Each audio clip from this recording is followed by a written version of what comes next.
encontrar do outro lado da mesma maneira. E a conclusão é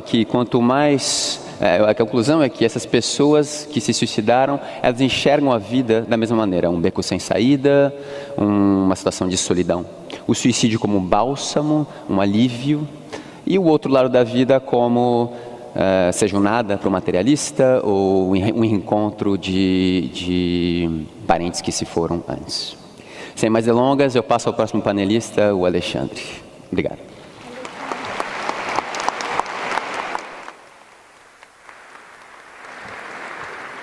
Bom dia a todos, que nós possamos refletir bastante sobre esse tema. Nós vamos trazer a questão do amor de Deus frente a todas as dificuldades que fazem levar ao suicídio. Para isso, sob a inspiração com certeza de Dona Ivone do Amaral Pereira, médium, escritora, nós vamos voltar 130 anos numa carta, numa declaração de suicídio de Camilo Castelo Branco.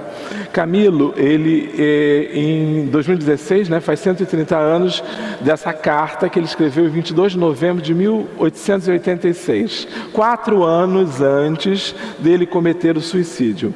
Eu vou ler a carta para a gente contextualizar as problemáticas, que são bem parecidas com aquelas do nosso dia a dia, vocês verão. Os inumeráveis padecimentos que vão complicando todos os dias levam-me ao suicídio. O único remédio que lhes posso dar. Rodeado de infelicidades de espécie moral, sendo a primeira a insânia de meu filho Jorge e a segunda os desatinos de meu filho Nuno. Nada tenho a que me amparar nas consolações da família.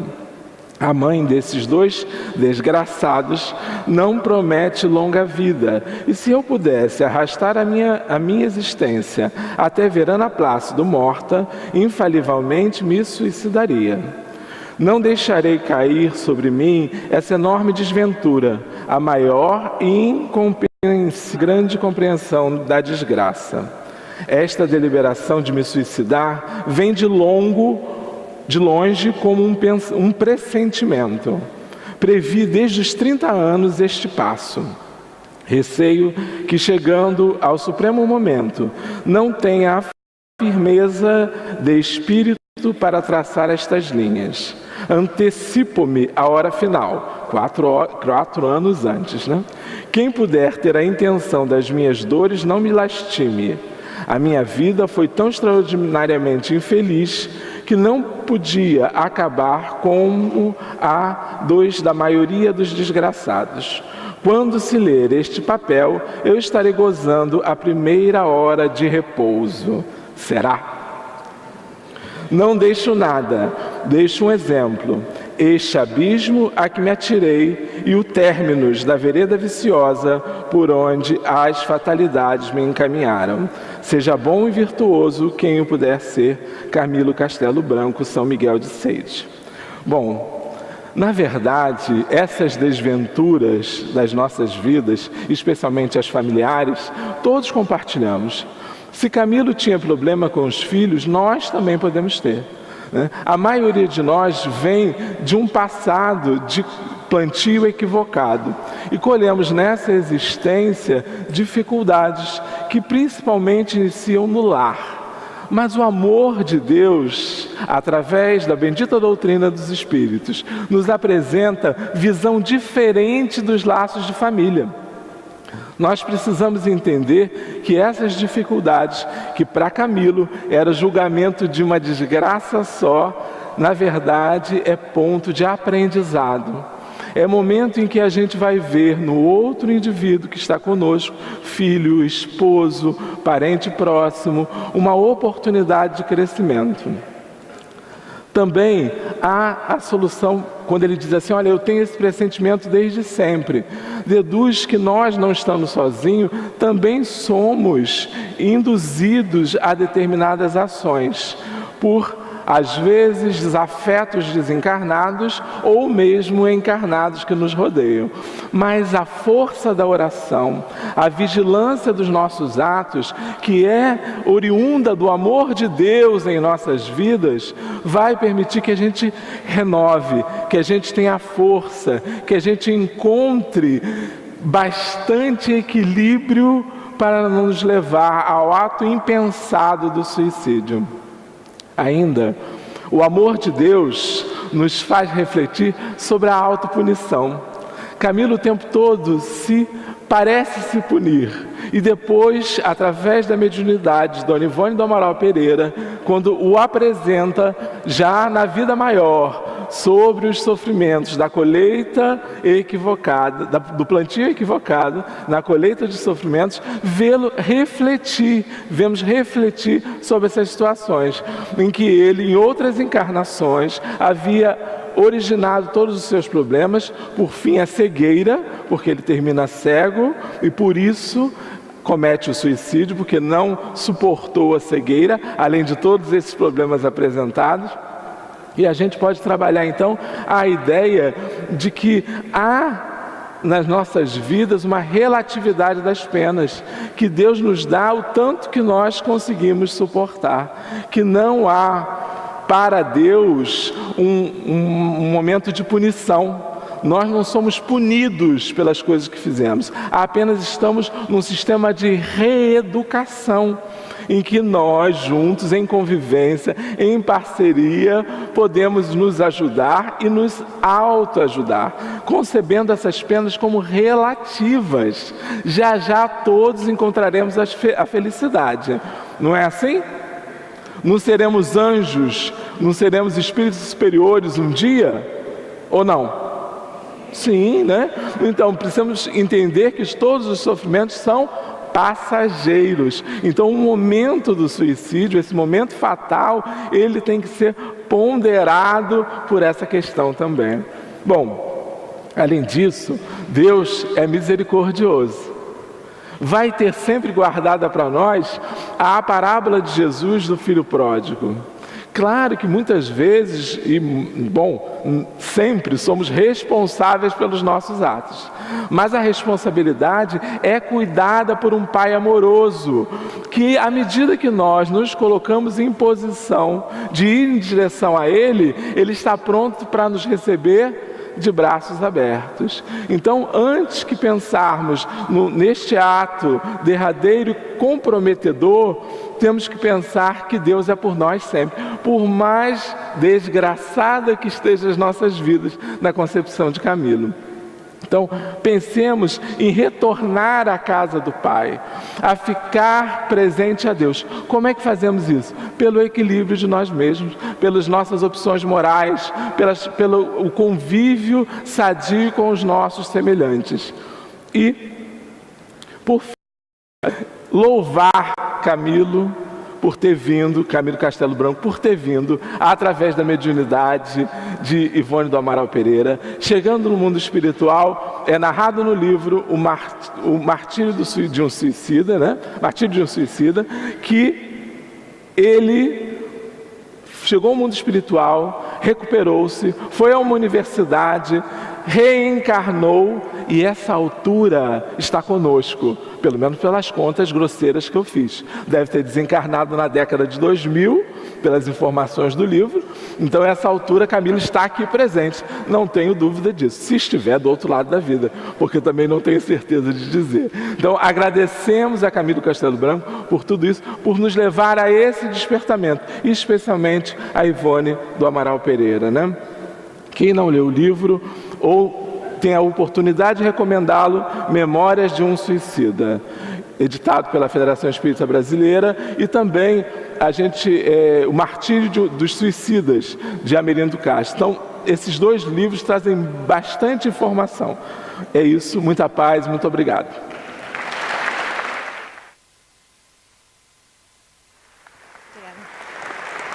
Obrigada.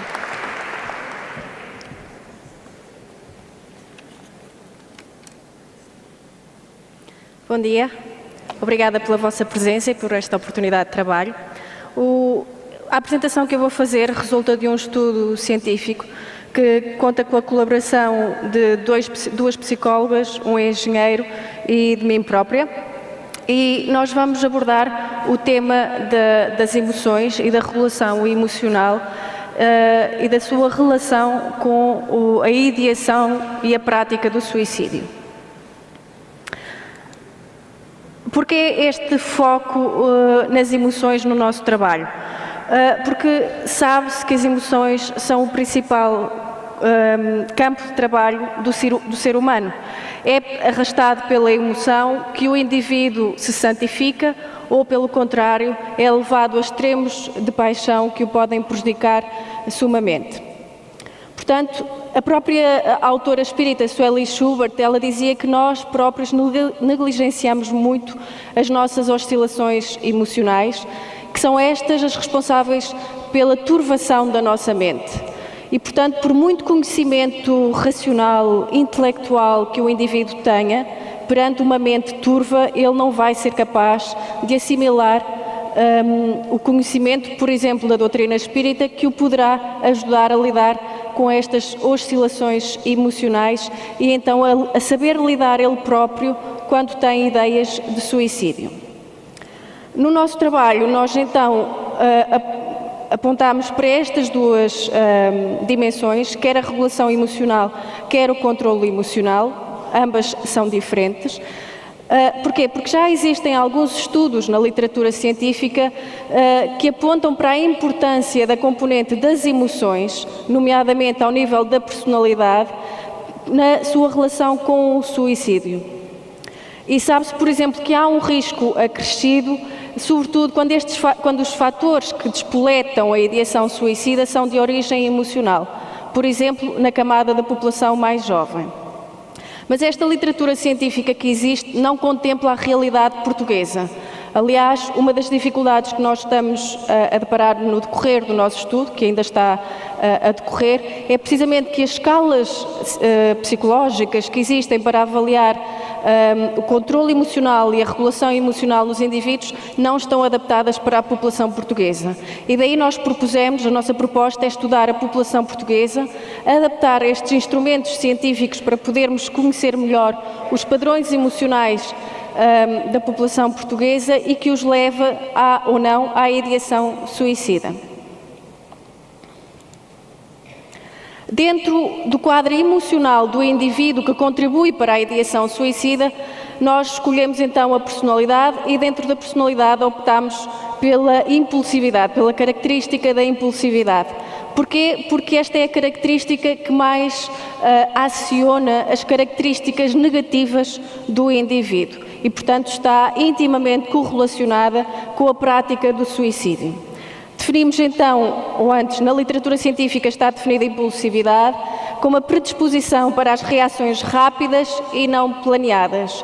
E nós temos que pensar que a ideação suicida implica sempre uma intenção, um planeamento e depois a tentativa propriamente dita. E, portanto, é nestas três etapas que nós temos que atuar. E só podemos atuar quando tomamos em atenção estas oscilações emocionais, para as quais a impulsividade contribui bastante. Entre as manifestações negativas da impulsividade já estão descritas na literatura, por exemplo, a autoagressão. Dentro do campo vasto do suicídio, o suicídio ou a prática de ferimentos auto-infligidos está muito bem documentado, relacionado com estas autoagressões e em personalidades mais impulsivas. Então, no nosso estudo, nós quisemos conciliar uma perspectiva científica com a perspectiva espiritual, numa tentativa de, depois de descritos os padrões emocionais da população portuguesa, como é que nós podemos concretizar esta ligação entre a perspectiva científica e a perspectiva espiritual. A abordagem científica que é feita essencialmente em departamentos de psiquiatria em hospitais e aquilo que é feito ao nível do apoio espiritual e de ajuda mediúnica em centros espíritas. Ainda que essas abordagens possam ser complementares em situações pontuais, a verdade é que nós sabemos que elas encontram-se essencialmente de costas voltadas e é preciso encontrar ferramentas concretas, conhecimento partilhado, quer entre a comunidade médica e a comunidade dos centros espíritas, para que as pessoas, os indivíduos sobre o tratamento, os pacientes, não se baralhem ainda mais entre uma opção e a outra. Dentro da perspectiva científica, nós encontramos estas características que estão presentes nos indivíduos com ideação suicida. Têm essencialmente uma atitude de hostilidade, uma incapacidade grande de amar para os outros, que está, como sabemos, camuflada, estados emocionais oscilantes, sentimentos de desespero e um ato consciente de autodestruição. Já a espiritualidade no suicídio, nós sabemos, com estudos recentes, por exemplo, do autor David Tracy, de 2003, espiritualidade, religiosa ou não, pode servir como um fator de prevenção do suicídio. Mas estes estudos ainda são escassos e, mais uma vez, ainda não existem quanto à realidade da população portuguesa. Então, sabemos que a prática espiritual pode ajudar a proteger contra o suicídio. Os indivíduos têm alguma forma de espiritualidade, têm mais atitudes positivas para lidar com o suicídio e, ainda que as referências literárias são escassas, focam-se essencialmente em práticas espirituais religiosas. Então, a motivação para o nosso estudo é responder essencialmente a estas três perguntas.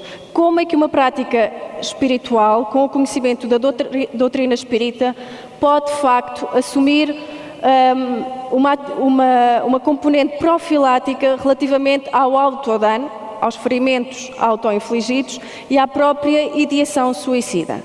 Será a abordagem espiritual um instrumento de recuperação, prevenção, atenuação ou cura? E como é que isso acontece? E depois, como então podemos complementar de forma prática e concreta o tratamento clínico e espiritual? Aproximar então estas duas comunidades em torno do indivíduo com ideação suicida. O nosso estudo é essencialmente descritivo, quantitativo. Recolhemos os dados por inquérito, por questionário, em centros espíritas do Norte e Centro. Neste momento a amostra está em 99, mas terá que chegar aos 300. E os temas dos nossos questionários, ou seja, as perguntas, versam estas três dimensões: o impulso, a ideação suicida, a escala de interiorização religiosa, ou seja, qual é a prática espiritual ou religiosa do indivíduo, e depois dados sociodemográficos. Na caracterização da nossa amostra, nós percebemos que é constituída essencialmente por frequentadores de centros espíritas, mas também do Departamento de Psiquiatria de um hospital de Viseu. É essencialmente do sexo feminino, são essencialmente casados e a maioria, porque grande parte da nossa amostra foi recolhida em Viseu, reside em Viseu e também localizam-se na faixa etária entre os 41 e os 50 anos.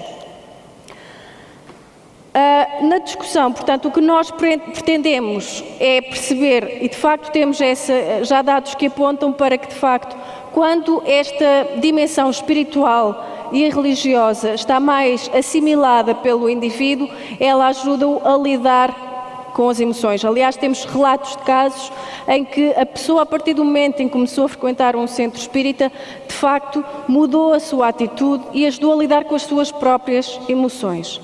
Só que ainda não são casos pontuais ainda. E o que nós pretendemos é como é que nós podemos alargar esta ajuda a uma maior fatia da população. Como é que nós podemos tornar mais eficaz esta relação entre clínicos e os trabalhadores dos centros espíritas?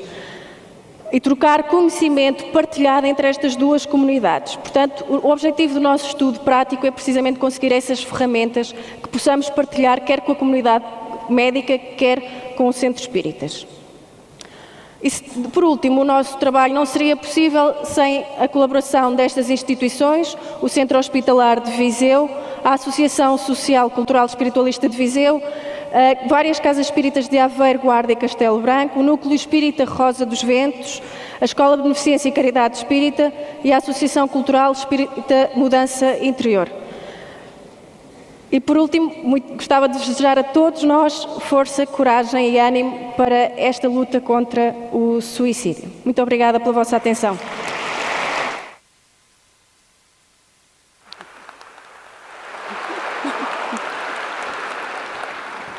Bom dia a todos. Um abraço muito carinhoso da família espírita do Estado do Espírito Santo, Brasil. A turma está por aqui. Nosso trabalho focou a questão da opção pela drogadição, que é uma forma de suicídio também. E tudo aquilo que está sendo considerado pelos companheiros presentes vai encontrar esclarecimento na obra básica. A gente começa buscando essa questão que Allan Kardec nos traz, que é a questão 644 do Livro dos Espíritos. O meio em que certos homens se encontram não é para eles o motivo principal de muitos vícios e crimes? Sim, mas ainda nisso há uma prova escolhida pelo Espírito, no estado de liberdade. Ele quis se expor à tentação para ter o mérito da resistência. E aqui é uma grande questão que a gente precisa focar mais detidamente. O estado de erraticidade marca o momento em que o indivíduo tem uma consciência ampliada da situação, da sua necessidade. Quando encarna, ele vai se expressar numa personalidade que se constrói ao longo do seu crescimento, e o esquecimento das fases passadas gera uma dificuldade para que o indivíduo compreenda o momento que ele está vivendo. Quando não há uma filosofia de vida que envolva o entendimento do processo reencarnatório, é muito difícil que a pessoa tome consciência de si mesmo e das suas próprias necessidades estando encarnado. A opção por uma encarnação desafiadora foi feita, mas a personalidade que transita no mundo tem dificuldade em relação ao entendimento dos seus objetivos aqui. Então nós vamos também considerar que a informação que a doutrina espírita nos dá sobre a vida em dois planos, ela vai ter uma interseção muito forte na personalidade que está transitando no mundo. Indivíduos viciados, ao desencarnar, não se libertam miraculosamente do vício. Então nós temos aqui um compartilhamento com vocês de um trabalho realizado na Federação Espírita do Estado do Espírito Santo, na década de 90, sob coordenação do professor Lamartine Palhano Júnior. Então, nesse trabalho que foi desenvolvido, o estudo de casos permitiu confirmar que o problema pode ter suas raízes em vidas anteriores e que o quadro de sofrimento é agravado por influências espirituais negativas. Então, nós temos que considerar esses dois lados da vida. O indivíduo que escolhe a drogadição, ele não quer morrer. Assim como também quem opta pelo suicídio, na verdade não quer morrer, quer se livrar de uma dor que parece muito maior do que aquilo que ele pode suportar.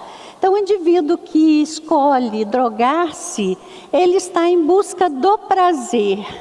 E ele está no nível de consciência da criança. É bem infantil, é aquela criança que quer agora o prazer imediato e nem sempre compreende a limitação que seus pais impõem. É o estado desse espírito, é o nível evolutivo em que ele se encontra. Direto. Então são os casos das drogas, todo tipo de droga, inclusive o álcool, que é uma droga considerada lícita, mas que também leva à antecipação da morte. E esse, então, é um quadro de suicídio indireto. O que fazer em relação a isso? O que nós podemos fazer? Então, Então, nós acreditamos que, pelo trabalho realizado lá no Espírito Santo, será preciso oferecer a esse indivíduo, ao toxicômano, também à sua família, um suporte espiritual, a fim de que se garanta o retorno ao equilíbrio e à manutenção da estabilidade, sem esquecer que esse retorno ao equilíbrio depende de que esse ser invisível que está ali acoplado nesse processo interativo também seja atendido. E só a doutrina espírita tem orientação nesse caso. As casas espíritas podem implementar atividades que atendam o indivíduo encarnado, que está visível aos nossos olhos, e o indivíduo desencarnado, aquele que nós não alcançamos de imediato, mas que gera uma sobrecarga sobre esse indivíduo que está à nossa frente, impedindo que ele consiga se equilibrar. Então, como fazer? A metodologia desenvolvida lá no Espírito Santo, ela envolveu a ação mediúnica e a análise dos seus resultados. Essa ação mediúnica se dava pela utilização de potencial medianímico daquelas pessoas que se apresentam na casa espírita naturalmente em busca de renovação, de esclarecimento. As pessoas que chegam à casa espírita, elas não sabem desse seu potencial, geralmente. Então, a partir do momento que o estudo é desenvolvido e que se detecta a potencialidade, o papel da casa espírita é orientar para que essa pessoa coloque à disposição da coletividade o seu potencial. Não precisa ser a mediunidade ostensiva. Qualquer potencial, em qualquer grau, na composição do grupo, vai integrar um conjunto importante para a produção desses resultados. Segundo ponto é o apoio vibracional. Esse apoio vibracional, ele é dado sempre que nós nos reunimos e conjugamos forças pela mediação da prece e damos a isso um alvo. A irradiação vai alcançar esse objetivo e vai oferecer aos indivíduos e também às suas famílias o suporte que eles necessitam. O trabalho com os assistidos também é importante. Aquela pessoa que efetivamente está sendo alvo da pressão espiritual para se drogar, é um espírito encarnado em condição de fragilidade pelo seu nível evolutivo e não está conseguindo se sobrepor a essa influência. Então, esse ser precisa do conteúdo espírita, ele precisa entender essa situação. Então, nós podemos reuni-los para refletir sobre alguns pontos que a doutrina nos oferece, a fim de ampliar o nível de consciências que eles estão manifestando. Então, o que se objetiva? Que ele consiga estabelecer novas conexões. Então, ele tem que refazer as sintonias.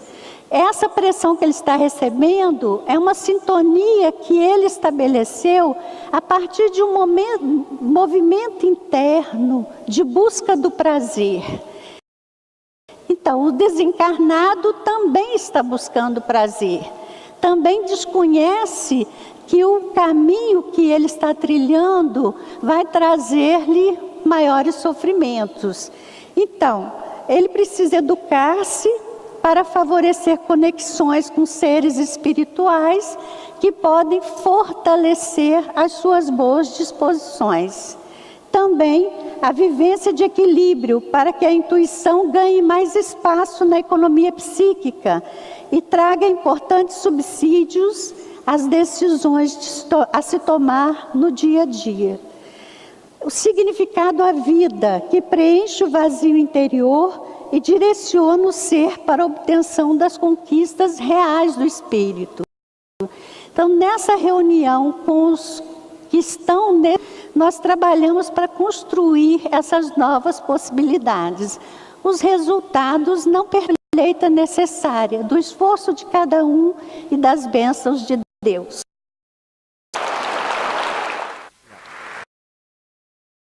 Jesus nos abençoe nessa manhã. A gente está tendo um painel sobre suicídio, e esse tema vai muito além do ato suicida, foi falado na drogadição, na dependência, e que envolve, hoje em dia na psicologia, uma rede de transtornos e doença que a gente chama das doenças do vazio.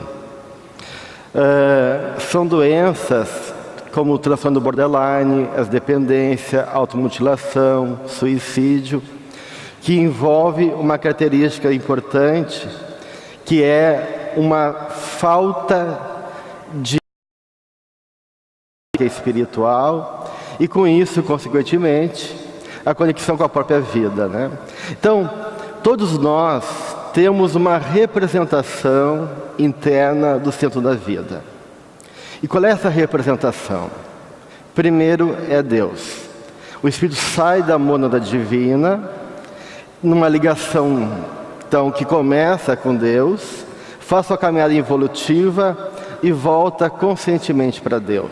Então, consciente ou inconscientemente, todos nós, de alguma maneira, desejamos recuperar essa conexão com Deus. E a nossa personalidade, ela é movida por dois centros.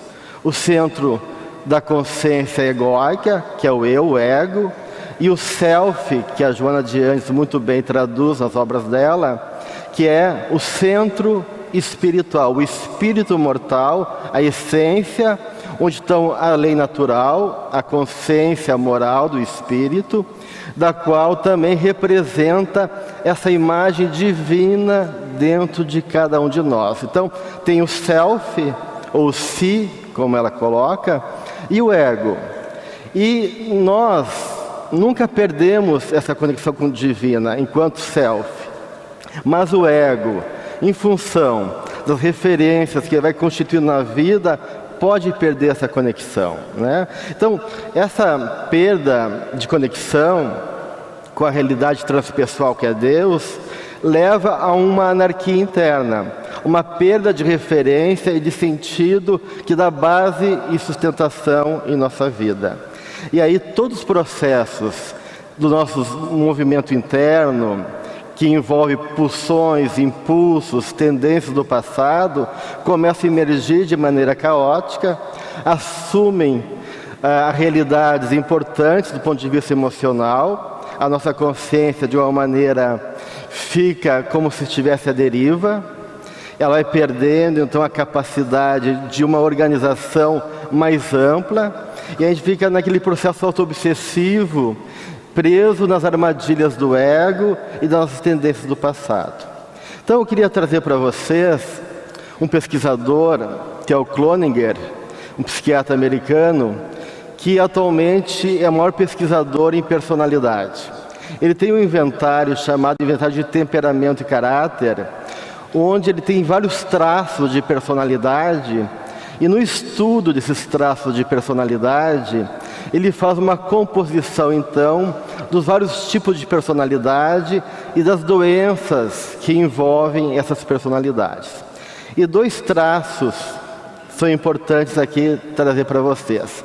Um é o traço de transcendência, que está na base do sentimento religioso. O outro é o traço de autodeterminação, que é um traço importante também, que envolve o compromisso com a vida, tem a questão da organização, da religião. Então, o Cloninger, ele coloca que esses traços todos, eles não estão separados. Tem outros traços também, que eu não vou colocar agora, mas na pesquisa dele, ele aponta que quando a pessoa tem um alto índice de transcendência, mas pouco índice de autodeterminação, dá vários tipos de doenças mentais, como a esquizofrenia. Então, pessoas que têm muito índice de transcendência, mas pouco autodeterminação, dá patologias sérias do ponto de vista psíquico. Ao contrário, pessoas que têm muita autodeterminação, mas pouca transcendência, têm muito pouco a qualidade de vida. Então, se a gente for pegar a transcendência como um fator que dá sentido à vida, ela sozinha não compõe a totalidade do nosso ser, porque precisa que essa consciência transpessoal, transcendente, que está ligado à questão religiosa, seja trazida para a vida. Tem muito espírita que conhece a doutrina e não muda, né? Porque não traz isso para a sua vida. Então não basta conhecer, não basta ter um sentimento de transcendência, tem que ter uma vivência. E por isso a questão da autodeterminação. E as pessoas que têm muita determinação, mas não têm o sentimento que envolve esse traço de transcendência, não tem sentido na vida. Elas se ocupam com a vida, trabalham, se organizam, mas tem um sentimento de infelicidade muito grande. Então, todos esses dois elementos envolvem isso que a gente está colocando aqui sobre as patologias do desamparo, as doenças do vazio, que envolvem a anomia, a adenodia, ou seja, a impossibilidade de sentir, de ter um sentido na vida, de ter leis que organizam a minha realidade e que possam realmente organizar as minhas emoções. E acima disso, a gente vai então perdendo essa conexão e se apartando de nós mesmos, da nossa essência espiritual, da nossa conexão com o divino. Mas Deus, que é Pai, que é amor, nunca nos desampara. Como se a todo momento a sua presença estivesse dentro de nós, uma vozinha, uma presença que se manifesta na nossa realidade em todo momento, que diz: eu estou aqui à tua espera. Vem, meu filho, abra o teu coração, te entrega a mim. E essa é a proposta da doutrina espírita, recuperar essa capacidade de ressacralizar a vida, recuperar essa conexão plena com a nossa realidade espiritual e com o divino em cada situação, em cada experiência, em cada oportunidade que a vida nos coloca. Esse sacralizar a vida tem muito a ver com a proposta de Plotino, que diz que a beleza está no detalhe. Recuperar em cada ato, em cada pessoa, essa presença de Deus, de um irmão que está ligado ao nosso coração, porque somos todos a mesma família espiritual. E aí diz Joana de Ângeles: os episódios de consciência, de pequeno ou de grande porte, formam um caráter que é a linha mestra de conduta para a vida. Então que a gente possa realmente fazer um exercício psicológico de tomar consciência que somos espíritos imortais. Parece óbvio isso para nós espíritas, mas não é tão óbvio assim, porque as coisas óbvias muitas vezes a gente deixa de lado. Recuperar essa consciência como filhos de Deus e tomar isso como uma consciência permanente da nossa existência, que cada situação que a vida nos coloca é um presente de Deus para conosco, é uma oportunidade abençoada que Ele nos oferece de aprendizado, de experimentar a nós mesmos como espírito nessa caminhada evolutiva. E tem uma palavrinha interessante que eu gosto muito, que é respeito. Respeito vem do latim respectare, que é olhar de novo. Re-expectare, olhar com o coração. Então, olha de novo, olhe com a via do coração na nossa cabeça, para que esse encantamento, esse reencantamento da vida, essa reconexão com Deus, possa permear nossa vida, nos dando sentido, planificando nossa existência, enchendo de colorido, de prazer, de alegria a nossa vida, independente das situações difíceis que podemos passar. Então fica essa mensagem, desse convite a todos nós, desse reencontro com Deus, esse reencontro com a vida, e esse reencontro conosco mesmo. Obrigado.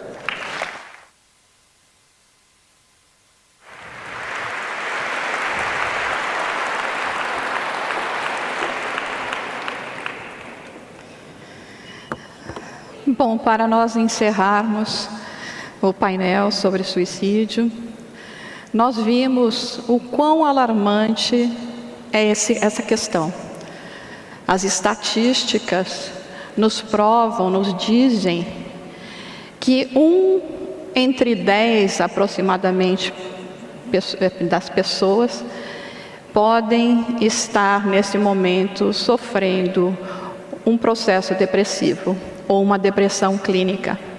O que significa dizer que nesse auditório nós temos aproximadamente 200 pessoas que precisam da nossa ajuda. O Espiritismo nos convida não a sermos teóricos, a chegarmos em uma tribuna e apresentarmos o resultado do nosso intelecto, mas nos convida, acima de tudo, a nos amarmos, a ajudarmos os nossos semelhantes. Nas redes sociais, nós somos a cada momento convidados a apresentar a máscara da felicidade, do sucesso, que nem sempre representam uma realidade. Na maioria das vezes, estamos nós a esconder dores atrozes. Mas o venerável espírito Joana de Ângeles nos diz que a dor é o presente que Deus envia aos seus eleitos. Bem-vindos todos vocês que são os eleitos, pois tenho certeza que todos aqui entre nós enfrentamos dores, enfrentamos dificuldades, mas nossos espíritos nesse momento já se encontram sedentos, já não conseguem mais viver no casulo das iniquidades e das sombras. E é chegado o momento de nós quebrarmos este casulo. É o período de transição a que somos convidados a participarmos, aonde nossos espíritos anseiam agora pelo caminho da verdade e da vida. Mas não podemos conquistar essa verdade, essa vida, a liberdade que queremos sem esforço, sem dedicação, sem domarmos as nossas imperfeições. Então, quando as dores nos chegam, quando as dificuldades batem à nossa porta, que possamos encontrar o sustento um nos outros, para que não recorramos ao suicídio. Porque o suicida, na realidade, ele não quer morrer. Ele quer acabar com a sua dor, com a sombra que vive dentro dele. Dizem, num livro que se chama O Demônio da Meia-Noite, do Meio-Dia, de Andrew Salomon, exatamente isso, que é um demônio, aquela dor, aquela angústia que trazemos em nós, em plena luz do dia, e que muitas vezes não são notadas pelos nossos semelhantes. Cabe então a nós espíritas, divulgadores dos ensinamentos que nos chegaram através das dádivas mãos de nosso codificador Allan Kardec, que refletem os ensinos de Jesus da lei de nosso Pai Celestial, ir em busca desses corações áridos, que esperam de nós as gotas de esperança, de consolo, de encaminhamento em direção ao bem e à verdade. Como vemos então, irmãos, nesta ocasião em que nos encontramos reunidos no 8º Congresso Espírita, que possamos então olharmos uns aos outros, buscarmos unir os nossos corações, buscar assim dar o suporte e lembrar sempre que acima de tudo, fora da caridade não há salvação. E a maior caridade que podemos fazer neste momento é nos ajudarmos uns aos outros. E agradecer então ao nosso Pai misericordioso, que na sua glória todo-poderoso permitiu que nos fosse concedida a maior bênção, o dom da vida. Sigamos, irmãos, confiantes, com a certeza de levar adiante a mensagem consoladora, a verdade libertadora. Abrimos então o nosso coração, estendendo nossas mãos, oferecendo sempre consolação, para que a nossa vida seja sempre um hino de oração. Cada vez mais fortificados pelos esclarecimentos que nos chegam, mas acima de tudo, pela verdade que hoje já habita em nossos corações. E, usando então a menção de nosso querido André Trigueiro, que vai nos brindar com uma palavra hoje, vamos nos lembrar sempre que viver é a melhor opção. Muito obrigada, obrigada a todos que participaram desse painel, a todos os que se encontram assim aqui e a organização. Muito obrigada.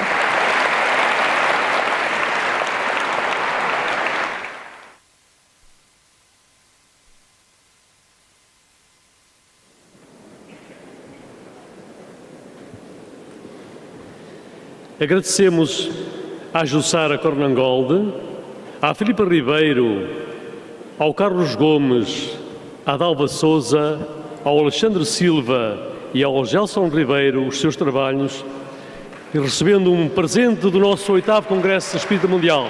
Muito obrigado e amar a vida, suicídio nunca. A vida é bela e ninguém morre.